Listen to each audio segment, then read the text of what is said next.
Hello and welcome along to another episode of this FM20 story from Dorking Wanderers with me, Daniel. It's season 13, episode 2, and today we start our second Premier League season with Dorking Wanderers, hoping to avoid second season syndrome.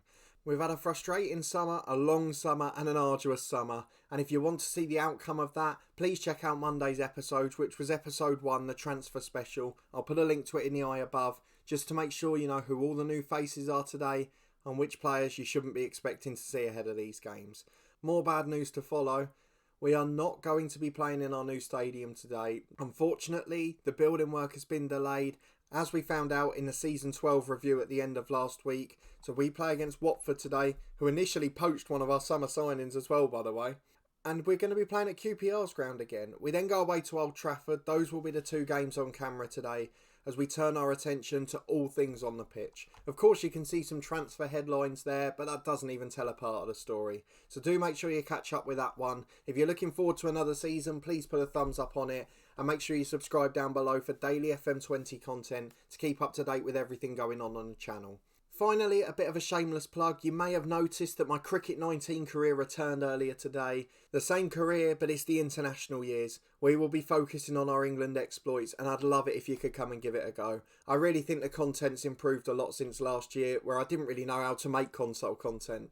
And fingers crossed that will show in it as well. So please do give it a try and let me know what you think. It's going to be a couple of episodes a week, Wednesday and Saturday, and we'll keep it going for the next few weeks or so. But let's get into this season with Dorking Wanderers. Watford have been on a summer spree, and that's what worries me today. Ronnie Hilton, they signed from Sheffield United, a player we were looking at. They then went and signed him, £20 million nearly, and massive wages. As you know in the last episode, they also stole the right winger we wanted to sign. And that man is our club legend, Zach Council, who is now being paid £105,000 a week there. So that is all very, very frustrating. They also signed the keeper that I was looking at, 21-year-old Morton Jacobson, a brilliant young goalkeeper, was a wonder kid prior to the summer, and unfortunately he's gone there as well. So Watford are going to be one of the ones to watch this year. They're going to be making their ply up the league. They've still got the likes of Thompson and Southgate, who were such good players before. Tim Owen-Ball, we looked at him as well. Centre-half from relegated Sheffield United. In the end we got Baker, so a centre-half wasn't necessary. But they've stolen some brilliant young players there. But let's go straight into the two games. There is nothing we need to talk about off the pitch with Dorking. The dynamics look good, the transfer window's done, the finances look incredible. So let's get into the game. We got a sneak preview of the lineup at the end of the last episode and saw a couple of our problems caused by the transfer window.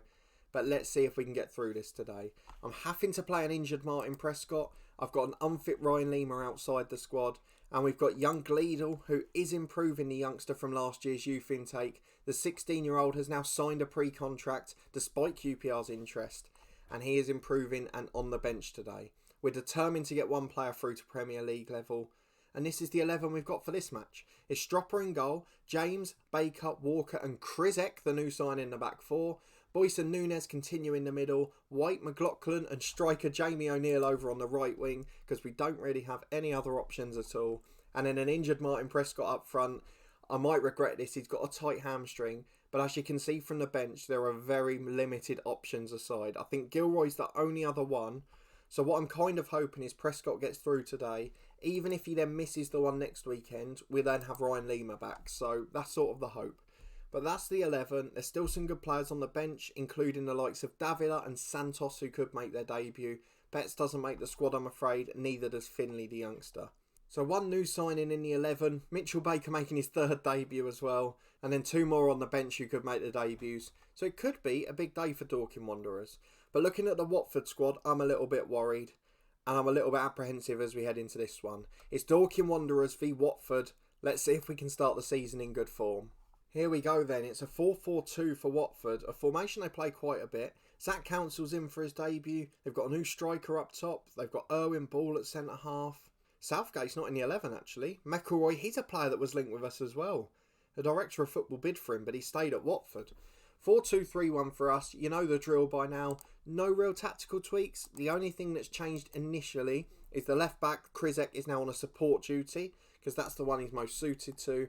O'Neill's going to play on the right wing today, but who knows what he's going to be best at. Maybe we'll have him as an inside forward actually. Should we give it a go, see how he does? White's going to be a winger on attack. He could later be replaced by Davila, of course, but for now the rest of it is as we were before. Into the first half we go. Prescott's not in perfect condition. Porteous isn't looking sharp. And we are hoping we can get a result here against a heavily invested Watford team.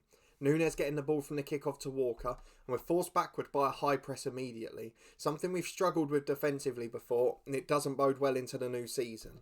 The ball eventually finds its way back to Stropper, who takes his time and finds Walker at centre-half. It's a very tight call still between Walker and Brown at centre-back, as Council wins it, but White comes out with possession. But we've gone with Walker in the end, and now comes Aaron White down the left. To O'Neill, James overlapping. Inside, it's a poor pass. Can't give it away there, and the new Watford striker Ortiz is flying down on the counter. Beats two through to the byline. In by Ortiz, out it by Council.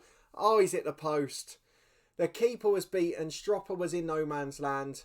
I mean, how we got beat so easily down that right, I don't know. But we survived by a post width and it's still 0-0 as Boyce is back with a free kick. 30 yards out. Oh, what an effort that is. Jacobson, the keeper, tips it over. We said he was a good keeper and he's proved it already. But White with a corner into the back post. Headed away by Thompson. Finds Núñez on the left. Beaten to the challenge. That's brilliant defending. And McElroy clears long downfield. Finds Krizek, the young left-back who's just joined the club, of course. But the highlight ends with two great chances, one at either end so far. Free kick for Watford just outside their area, nearly 20 minutes in now, and James has lost out in the air there. Owen Ball has it at centre-half for Watford. Finds Noble. Long ball forward, flicked on for Ortiz. Out to Council on the right. We know how dangerous he is here, and he goes through and tries to shoot. Bit greedy, we're not used to seeing that from him, and it goes comfortably wide to the post in the end. But Watford are back as they give it away on halfway to Aaron White. Running all over the place off the left, we've barely seen him on the wing so far. To James the right back. Here's McLaughlin, now White again, goes for the shot, that was feeble. So feeble it barely reached the goal line. I mean, it was wide of the post anyway, and Watford are back with a set piece. Into the box, headed just over.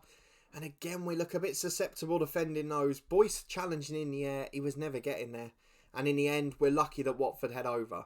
15 to go till half time. It's been a really even game. Bit of an end-to-end battle. It's 0-0 at half time. Both teams have had a couple of great chances, although Stropper's had to have a quite good game so far. But into the second half, we're gaining confidence, and hopefully we can get on top here.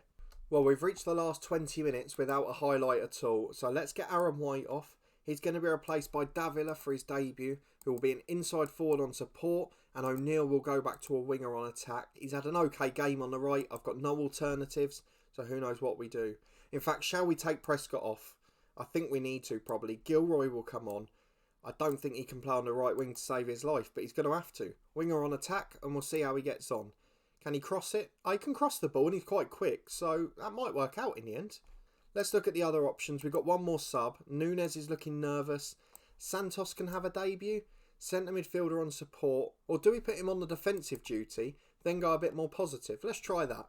Into the game we go. We'll drop James to a support duty as well, and we'll see how that works for the last 20. It's Dorking 0, Watford 0, and we need to find a goal from somewhere. We're back with a Watford throw at left back, as I got slightly distracted by what appeared to be a fly there. But here's Holmes at left back for Watford. It's Owen Ball with a long ball forward, and it only finds Mitchell Baker. Long ball himself, up towards O'Neill. Headed down for Boyce. O'Neill's in. Can he finish it? Oh, it's hit the post again. Jacobson got a hand on it. It's brilliant goalkeeping. And Davila wins the corner on the rebound. O'Neill did score at the end of last season. The youngster looked like he was going to find his feet. But now it's a corner, headed away, out towards Santos on the right-hand side. It's been a very good game this for a 0-0, I've got to say. Gilroy picks it up. I know we had a quiet start to the second half, but other than that, there's been plenty of chances. They've moved Peters out and the highlight ends, and with 10 to go, Watford are starting to hang on a bit now. No dream finish, I'm afraid. Carl Boyce gets man of the match with a 6.9. Haven't seen that for a little while, but it is 0-0. Not the ideal start, but given Watford's summer, should we be too disappointed by that? I just don't know. We tell the lads they were unlucky. We were missing key attacking players. Lima, don't forget, contributed 19 goals last year. 10 for himself, 9 via assists. And Prescott was on one leg, which didn't help either. But a decent game. Krizek, Davila and Santos all look solid making their debuts. And we'll deal with the press conference off camera and head straight back for United in a minute. Well, we come back on Monday with transfer news outside the window. Now, this deal obviously won't go through till January, but Ilya Balic, a 20-year-old wonder kid who we just got a scout report through, 4-star ability, 4.5 potential. I mean, just look at him. He can play off the left wing, so by January he'll be a long-term replacement for Aaron White out there. He can potentially come in and compete with Davila. Up front, he gives us another option, and he can play off the right. So that one more player we were looking for, I just wish we'd found out 4 days earlier, because Ilya Balic is definitely the solution, and he is going to be joining the club in January as long as he agrees the contract. It's only about 25 grand a week, not even that, 22.5. So that could be an incredible deal. He'll come in, he'll be a star immediately. What a deal that could be for £1.5 million. We might have to wait and we might struggle a bit the first half of the year, but we are finding bargains and stars for the future. Wonder Kid incoming, Ilya Balic to be confirmed.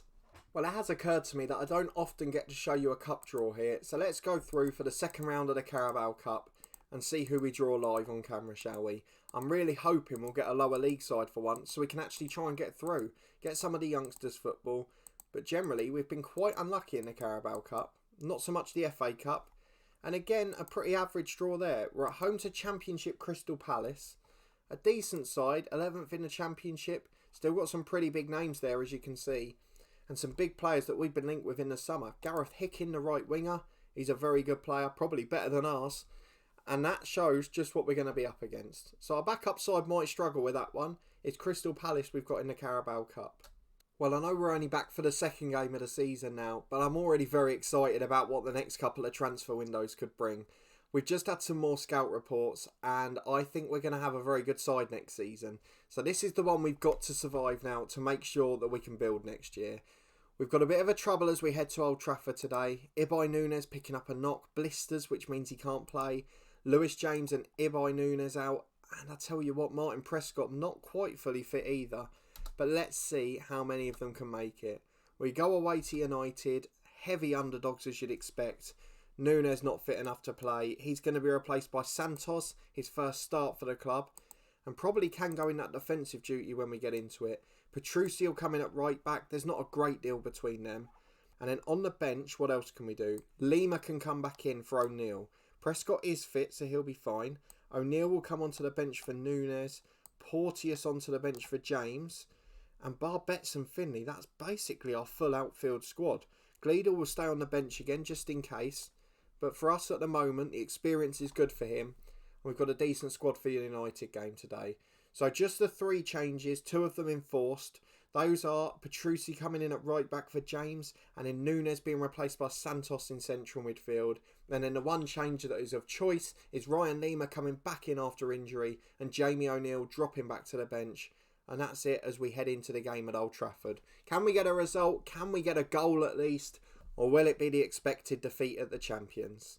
Some big names in this United side. Ruben Diaz, Jude Bellingham. They've got Jones up front, who you'll remember from last time out. What a player. Look at that dribbling, crossing, finishing, pace. Oh, he's got the lot. What a fantastic star. No Rashford in the squad this time. Kieran Tierney's there. There's a few surprises and a lot of good regens, as you'd expect 12 years in. So let's get into this. We've got a slightly different squad to usual. One more player making his first start for the club, although Santos did come off the bench against Watford. And he'll play in that defensive duty today to make us a bit more solid. Petrucci, defensive fullback. Krizek, supporting fullback. Let's just try and get a point. Let's get into it. We've got the tunnel interview. You'd make us slight favourites. Are you joking? It's a big match. United are a strong threat. Peter McLaughlin, 150 league appearances. Well done to him. At 22, he's now the skipper. And 150 appearances is brilliant. But in the first minute, it's United pressure into the box. And Jude Bellingham has a free header, which thankfully goes just over. But that is not the start we were looking for from a set piece. United on the front foot again. Jones off the left side to Sellard on the fullback. Took the throw in and now has it back at the byline. Beats 2, delivers in. Oh, it's blasted over. Delamar, I think it was. What an effort that was. It was a great opportunity and he somehow put it 50 yards over. 10 minutes gone, United completely dominant, and it's going to be a very long day at the office for us. We're back with Michael Stropper, who I believe has just picked the ball up from a corner. He's got the ball on the edge of his box and rolls out to Petrucci. Can we get our first meaningful attack of the match with 20 on the clock? Finds Carl Boyce. Tries to switch. White nods down for Prescott. He's got one running off him, but goes back to Boyce. Took the safe option again. Playing a 1-2 with Santos. Boyce keeping possession well. Santos. Boyce.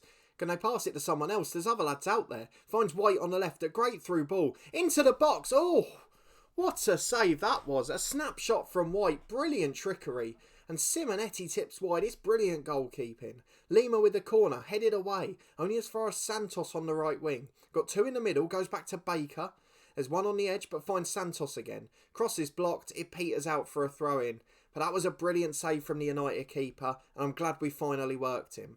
It's United back with a free kick though. That's dirty. I don't like stuff like that. I don't mind showboating and trickery if you're winning or doing well. But he's just taken a free kick in his own half with a back heel. That is so bad. I know they've gone and scored from it, which has made it even worse. And the trickery was unnecessary. Jones taps in. It's poor goalkeeping, a mix-up at the back. And really poor marking as well. And United lead 1-0 and still look a very good side this season. Throw to United. We've almost reached the break. Still no further damage as it stands. But into the box it goes. There it is. 2-0. Celadon scores just as the message popped up to say we need to mark him. It was a beautiful delivery from the right. It had whip. It had curl. It made the defence look absolutely stupid. Petrucci struggling on the right. It's in for 3. Oh, we have collapsed before half-time. Petrucci on a yellow and struggling. The back four look awful. Santos is struggling and it's all gone wrong. Manchester United 3, Dorking 0. And I know it's against a big side and the champions, but do I have to start to worry about this year? It's Icardi to Brow. We've still not finished the half. Celadon's going to make it 4, is he? Stropper saves and is behind for a corner. But in 3 minutes, this game has turned on its head. It's a corner kick. Zandbergen will take it. Into the front post. Baker heads away. James runs through. Jones to Delamar to Ruben. And it's 4. Ruben Diaz, the centre half, with a beauty from the edge. His long shot rating's 4. His finishing is 8. And he has put a screamer in the top corner. Man United 4, Dorking 0. And how on earth do we recover from this? United on top probably doesn't deserve to be 4 if we're being honest. The lads have switched off. I said we're happy like Nick Haycock said. Why we should be at 4 I don't know. I don't know what more we do. I don't want to go time wasting and out of 4-0 down, but I think we're as solid as we can be. So into the game we go. We'll bring people on with an hour gone and Gleadle can make his debut today. But the first half has gone very sour in the last 5 minutes after a pretty decent display up until that point. United with another advance throw on the left. Celadon to Brower. Lima intercepts but doesn't get it clear. It's Celadon again to Zandbergen. Very comfortable to Icardi. Bellingham, all the flicks coming out again, and Celadon gets the ball on the byline into Jones, and second time it's saved. First one was blocked, the second one at the keeper, and a few of our lads looking a bit anxious out there. I'm going to try and encourage them, see what it does.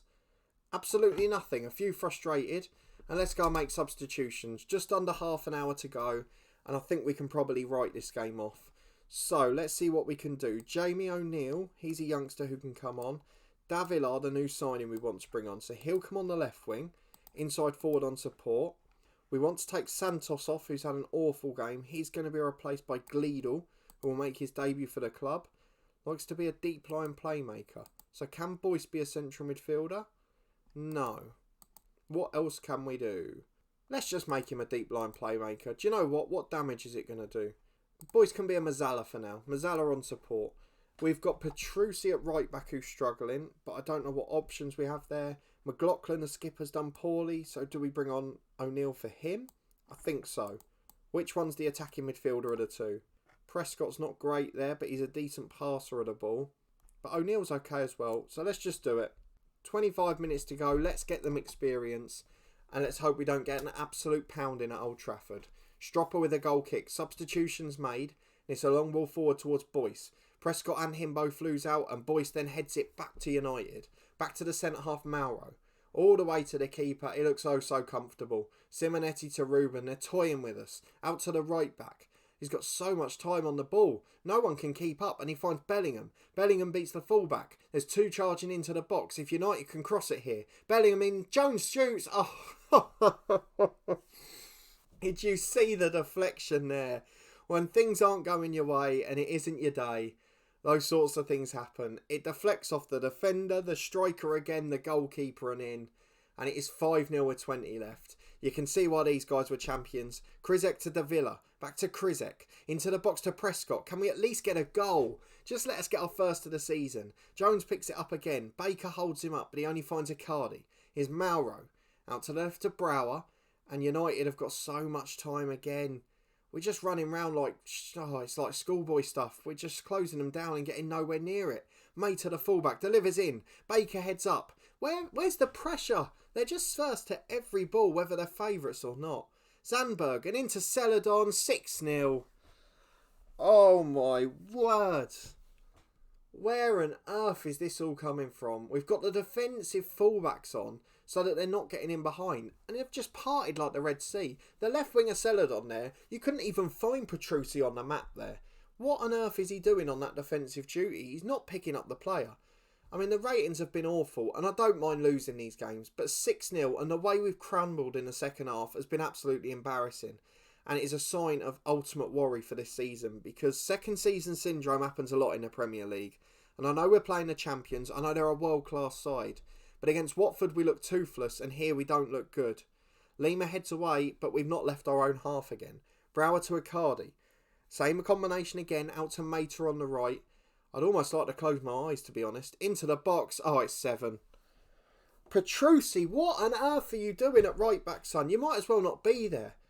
He's just stood there, watched Ripamonti come in, walk up from left centre midfield. The midfielders haven't followed him. Petrucci's not even looked at him, and he's just volleyed it in. I mean, Stropper's beaten at his near post. And I'm beyond the point of frustration now. Celadon to the edge of the box. Jones picks it up. It's 8-0. Stropper drops one under him. Absolutely woeful. And I think relegation's going to be a problem this year.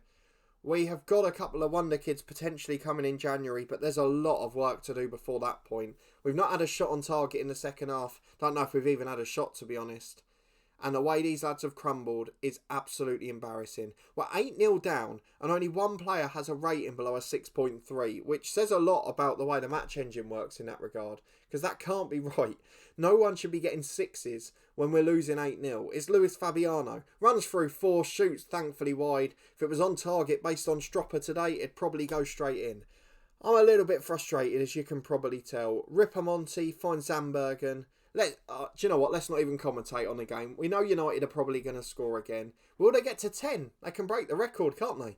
Mater with the ball on the right. Finds Fabiano. Chance to cut it back. After the window. This has gone badly. Zandbergen hits the post. Jones on the rebound. It is Manchester United 9. Dorking Wanderers 0. And we are 1 goal away from the worst Premier League defeat in history. Can we break a record today? There's one positive to look at. Oh, we can't. It's a 9-0 defeat. I honestly don't know what to say. Can someone down in the comments let me know what you think of that? Nick Haycock asked us to tell the lads we were pleased. And what's even funnier is I listened. But there we go. 9-0 defeat.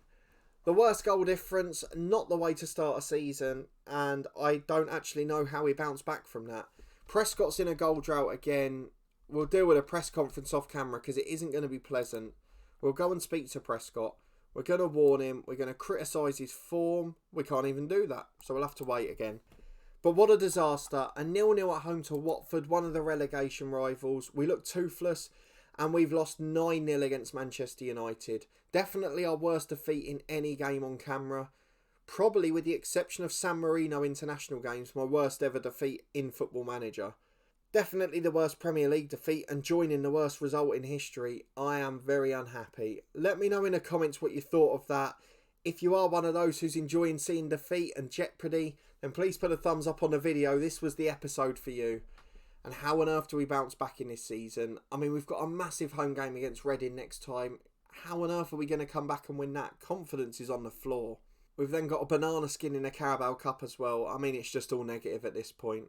Let me know what I can do in the comments, but we haven't changed much in personnel or tactic, and the result and outcome was far worse this season, and that gives me a lot of cause for concern.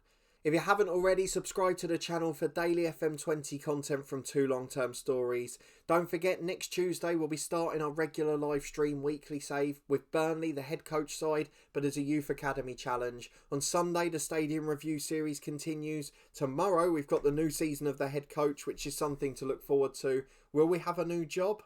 Will we have a new club? Will we have a big transfer special? Who knows what it'll be. And of course, as I mentioned earlier, Cricket 19 returned to the channel this lunchtime. So if you haven't seen it before or you are interested in cricket, please do check it out and let me know what you think. Your feedback is much appreciated, and your support continues to be absolutely incredible. So thank you so much for watching this one. Sorry for the absolutely abject defeat, and hopefully next time we'll do a little bit better.